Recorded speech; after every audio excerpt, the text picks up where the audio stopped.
Seja bem-vindo mais uma vez, você que está aqui. Chegamos à última fase, né? A fase da sucessão.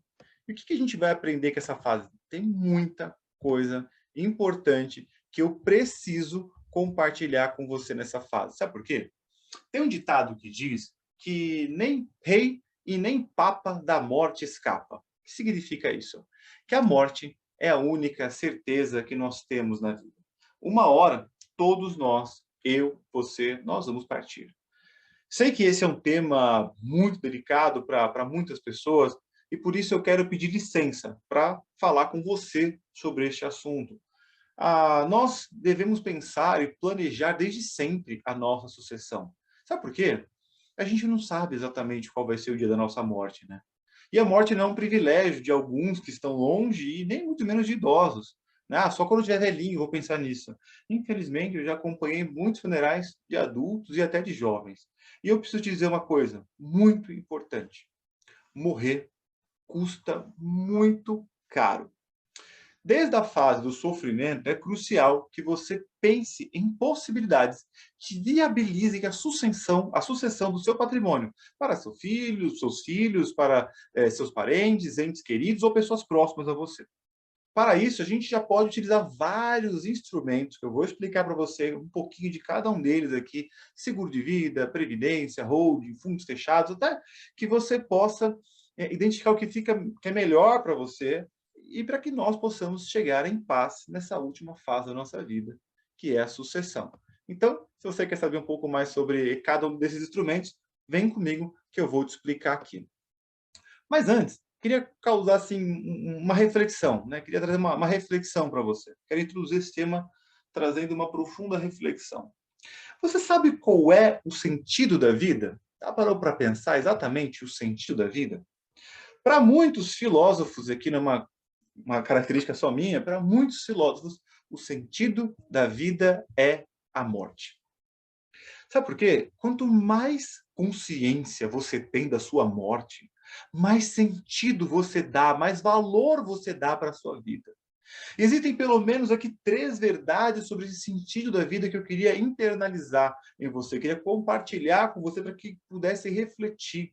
O primeiro é que para cada pessoa o sentido ele é diferente, mas cada um tem a sua própria busca, cada um tem a sua própria missão de vida. Então, para cada um tem um sentido diferente. O sentido da vida, outra verdade interessante é que o sentido da vida ele vai melhorando conforme você amadurece. Você vai tendo valores, reflexões, histórias. Então, o sentido da vida vai aperfeiçoando, vai melhorando conforme você amadurece. E terceira e última verdade que eu identifico, que ao descobrir o seu sentido, você terá um grande impacto na sua vida. E isso não mudará só você. Quando você realmente entender a missão da sua vida, o sentido da sua vida, isso vai impactar a sua vida e vai ter um grande impacto em todas as pessoas que estão ao seu redor. Uma vida sem sentido é como uma viagem sem mapa. Você até pode viajar sem destino, né? Mas a gente não consegue avaliar se realmente a nossa vida valeu a pena.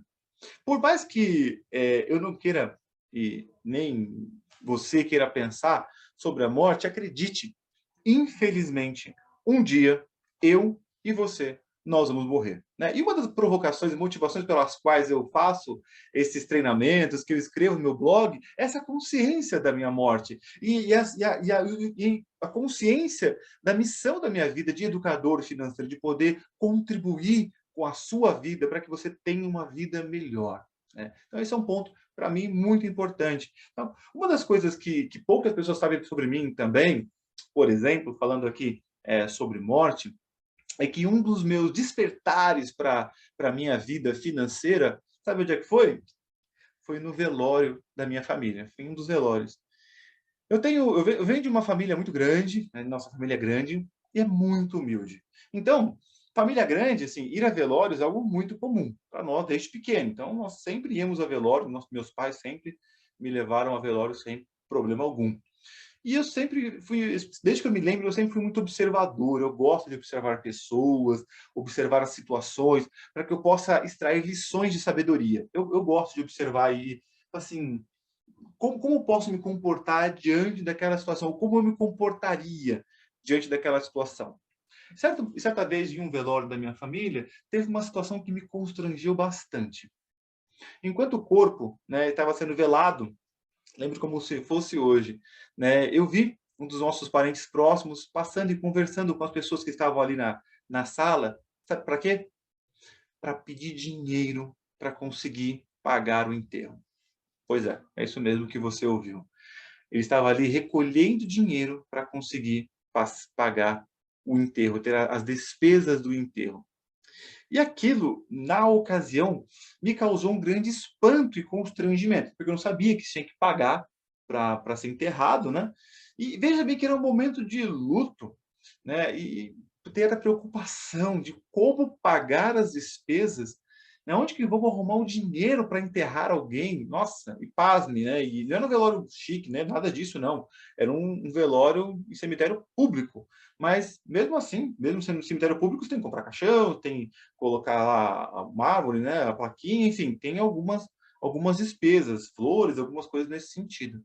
Então, daquele momento em diante, né, meu primeiro pote de dinheiro, né, minha primeira reserva foi exatamente o valor de um enterro. Olha que curioso, macabro, mas é a minha história, né. E quando eu falava disso para minha mãe, ela ficava super brava, mas ela sabia onde estava a minha caixinha ali de dinheiro, caso houvesse, de fato, essa situação específica.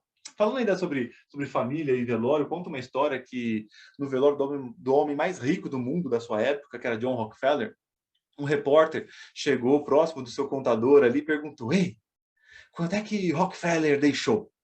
Intrigado ali pela pergunta, o contador respondeu: "Deixou? Ele deixou tudo, caixão não tem gaveta." Essa foi a resposta do contador.